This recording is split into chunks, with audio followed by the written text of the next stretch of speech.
दोस्तों, office trick में आपका स्वागत है।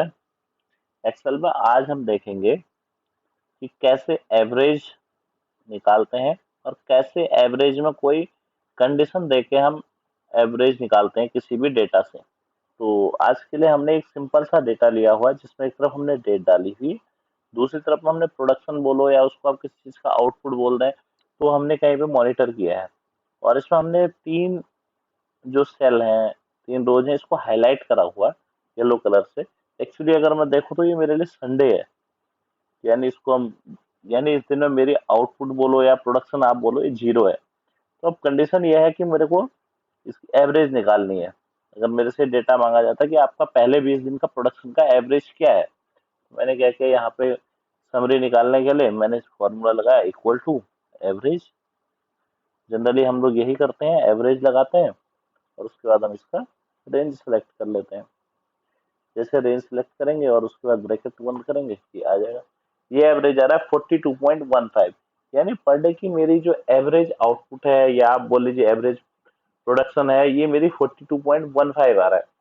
बट ये जो डेटा है ये करेक्ट नहीं है, क्योंकि ये जो डेटा ले रहा है इंक्लूडिंग जीरो ले रहा है।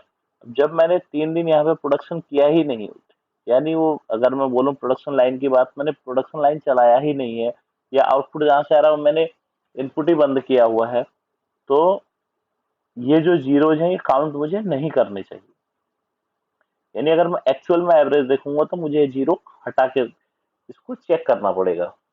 तो इसके लिए एक तो ये है कि मैं यहाँ से जीरो हटा दूं तो भी मेरा डेटा चेंज हो जाएगा। जो आएगी एवरेज वो आपका ये आएगी 49.58। लेकिन अभी मैं क्या करता हूँ, जीरो को रख लेता हूँ और इसको अब मैं फार्मूले के थ्रू कैलकुलेट करता हूँ कि कैसे एक्सक्लूड करके हम जीरो को या किसी एक वैल्यूज को एक्सक्लूड करके हम एवरेज कर सकते हैं। तो इसके लिए हम लोग लगाएंगे इक्वल टू एवरेज इफ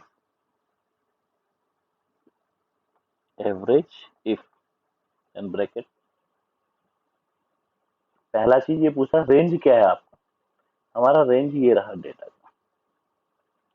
उसके बाद ये बोला आप किस क्राइटेरिया पे आपने इसको एवरेज करना है, यानी आप क्या ऐसा क्राइटेरिया दे रहे हैं कि जिससे कि हम इसको एवरेज कर सकें। तो मैं इसको एक क्राइटेरिया देना चाह रहा हूँ कि जो वैल्यूज जीरो से ज्यादा हो सिर्फ वही वैल्यूज को उसी वैल्यूज का वो एवरेज निकाले। तो मैंने इन्वर्टेड कॉमा में ग्रेटर देन जीरो लिखेंगे और फिर से इन्वर्टेड कॉमा लगाएंगे। उसके बाद लिखेंगे, ये बोला एवरेज किस रेंज का करना है आपको, यहाँ से आप एवरेज नहीं कर सकते, डेट है, आपको इसी रेंज में एवरेज करना है। एवरेज ले लिया, इसके बाद ब्रैकेट क्लोज, एंटर। यानी 49.58 आ रहा है, क्योंकि हमने पहले यहाँ से जीरो हटा के देखा था। फिर से वेरीफाई कर लेते हैं, तीनों जीरो हटा देते हैं, 49.58। यानी इस तरीके से हम लोग एक्चुअल कुछ भी कंडीशन लगा के हम इसमें एवरेज निकाल सकते हैं। अभी मैंने यहाँ एक्सक्लूडिंग जीरो किया था, अब मैं इस डेटा में थोड़ा सा चेंज करता हूँ। इसकी जगह यहाँ पे लिख देता हूँ मैं 25 और यहाँ पे लिख देता हूँ 20। चेंज कर, जस्ट चेंज करने के लिए। अब यहाँ पे जो मैंने फॉर्मूला लगाया था एक्सक्लूडिंग जीरो, तो मुझे क्या करना है, यहाँ पे एक्सक्लूडिंग मैं यहाँ पे कर देता हूँ 25। 25 या उससे नीचे की कोई वैल्यू होगी तो उसको मुझे नहीं एवरेज लेना है। तो मैं क्या करूंगा, यहाँ पे इक्वल टू एवरेज इफ, उसके बाद फिर से वही रेंज ले लेंगे। रेंज लेने का अब जब यहाँ क्राइटेरिया लिखेंगे तो क्राइटेरिया में हम लिख देंगे ग्रेटर देन 25। जो वैल्यूज 25 हो सिर्फ उन्हीं का एवरेज मुझे लेना है और एवरेज की रेंज सिलेक्ट कर देंगे, फिर एंटर करेंगे हम लोग। तो अब आप देख सकते हैं अगर मैं 25 और उससे बिलो का जो भी मेरा डेटा पॉइंट है उसको छोड़ देता हूं तो मेरी एवरेज आ रही है 48.66। यानी इस तरीके से हम लोग average including zero, excluding zero या कोई भी आप कंडीशन के साथ में आप एवरेज कर सकते हैं।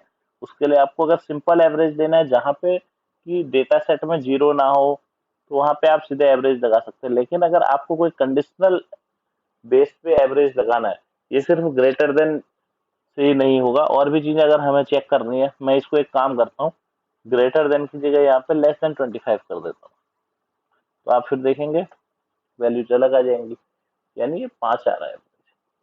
तो ये चीज हम लोगों के लिए कंडीशनल है कि हमें क्या कंडीशन लेके एवरेज को कंसिडर करना है।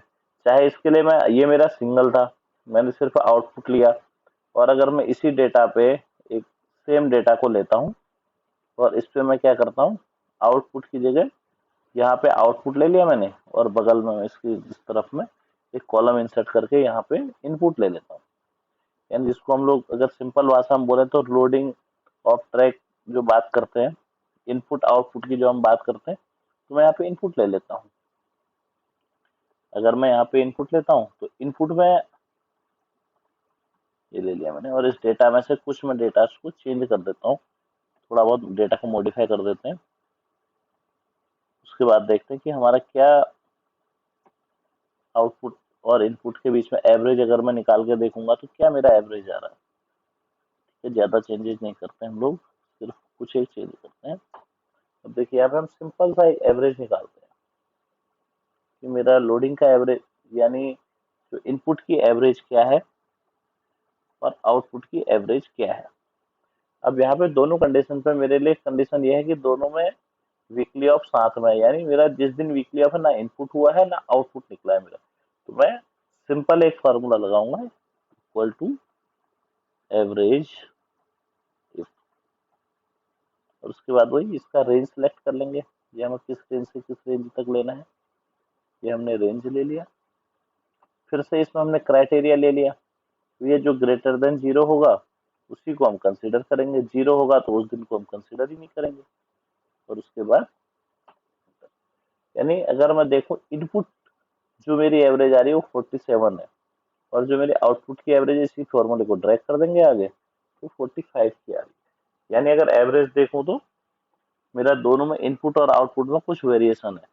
हालांकि अगर हम लोग देखेंगे यहाँ पे तो कहीं कहीं हमें वेरिएशन दिखेगा, जैसे यहाँ पे 50 की इनपुट है लेकिन आउटपुट उसमें 45 की है, तो ऐसे कहीं पे होगा कि मेरा इनपुट कम होगा तो आउटपुट ज्यादा होगा, यानी कुछ न कुछ वैल्यूज में चेंजेस रहेंगे। जैसे यहाँ पे मैं देख लूँ इनपुट कम है आउटपुट ज्यादा है, तो इस तरीके से हम लोग एवरेज और एवरेज इफ दो फॉर्मूले यूज करके अपने डेटा में से एवरेज को निकाल सकते हैं। अब इसके बाद अगली बार हम लोग बात करेंगे कैसे मल्टीपल क्राइटेरिया के साथ भी आप एवरेज निकाल सकते हैं। आज के लिए वीडियो में इतना ही। अगर एक्सेल से रिलेटेड आपके कोई क्वेरीज हो तो आप हमें कमेंट में लिख के बता सकते हैं, उस टॉपिक पे भी वीडियो बनाएंगे। और नेक्स्ट वीडियो जो हम बनाएंगे वो किस तरीके से हम मल्टीपल क्राइटेरिया के साथ एवरेज निकाल सकते हैं, इस पे बात करेंगे। और तब तक के लिए थैंक यू।